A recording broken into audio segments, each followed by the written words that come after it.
Hi friends, இன்றைக்கி மோர் குழம்பும் பட்டாணி போட்டு தொக்கு பண்ண போகிறேன். மோர் குழம்புக்கு 2 ஸ்பூன் துவரம்பருப்பு, 2 ஸ்பூன் பச்சரிசி ஊற வச்சு எடுத்து வச்சுருக்கேன். ஜாலில் சேர்த்துக்கலாம். 2 பச்சை மிளகா, 2 துண்டு இஞ்சி, கொஞ்சமாக சீரகம், இதெல்லாம் போட்டு நைஸாக அரைச்சி எடுத்துக்கலாம். ஊற வச்சுட்டு நம்ம மோர் குழம்புக்கு அரைச்சிட்டு வந்துடலாம். இந்த அளவுக்கு அரைச்சிட்டு வந்துட்டு ரெடி பண்ணலாம். இந்த மோர் குழம்புக்கு இந்த 1 கப் தயிர் கரெக்டாக இருக்கும்.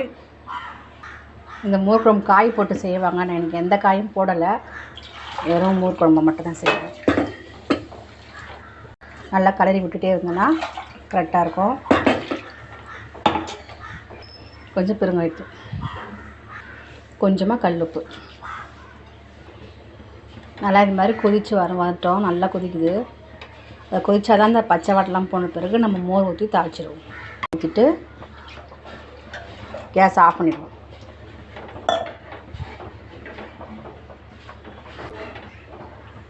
இப்போ இந்த மோர் குழம்பு தாளிச்சிடலாம். பாத்திரம் வச்சாச்சு. எண்ணெய் ஊற்றிக்கலாம். எண்ணெய் காஞ்சிச்சு. கடுகு போட்டுப்போம். கடுகு போட்டுங்க. காஞ்ச மிளகா, இன்னும் கொஞ்சோண்டு ஒரு சிட்டிக்கு மஞ்சள் போட்டு கருவேப்பிலை,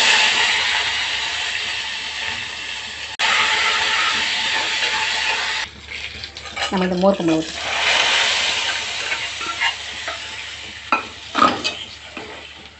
கொத்தமல்லி தூவிடுவோம்.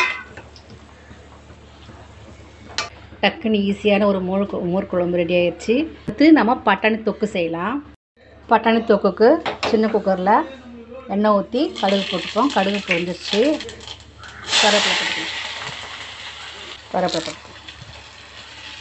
தக்காளி போட்டுப்போம். 2 தக்காளி, சும்மா ஒரு அரை ஸ்பூன் இஞ்சி பூண்டு பேஸ்ட், கொஞ்சமாக கல்லுப்பு, மஞ்சத்தூள். வெங்காயம் தக்காளி வதங்கிடுச்சு ஓரளவுக்கு. பட்டாணி போட்டுப்போம். நல்லா 2 கலர் கழிட்டு மிளகாத்தூள் போட்டுக்கலாம். குழம்பு மிளகாத்தூள் ஒரு 2 ஸ்பூன். திட்டமாக கொஞ்சமாக தண்ணி ஊற்றிப்போம். தொக்குன்றதுனால தண்ணி தெரிய வேண்டாம். இந்த அளவுக்கு தண்ணி ஊற்றிட்டு நம்ம மூடி விசில் போட்டுடலாம். மூடிடுவோம். போட்டு ஒரு 3 விசில் போதும். நிறைய விசில் வேணாம். பட்டாணி 3 விசில் நல்லா வெந்துடும். கொஞ்சம் கொத்தமல்லி போட்டுப்போம்.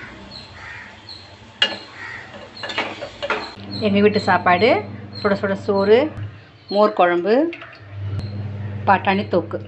இந்த வீடியோ உங்களுக்கு பிடிச்சிருந்தா லைக் பண்ணுங்கள், சப்ஸ்கிரைப் பண்ணுங்கள். தேங்க்யூ.